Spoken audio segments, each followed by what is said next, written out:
Hey guys, today I'm going to tell you how to get or install latest iOS in iPhone or iPad.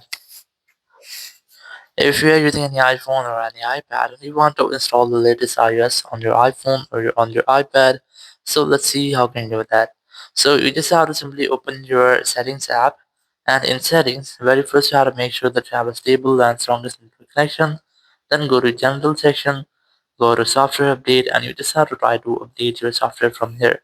So if your phone have any pending software update or any latest iOS versions, you might get it here, and you can easily update your software from here.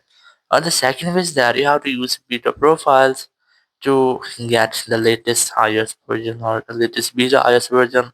Or you can also use your PC or your laptop to connect it with your phone, and then you can easily install manually your latest iOS version on your iPhone or on your iPad. Thank you very much for watching the video. Until next video, bye bye.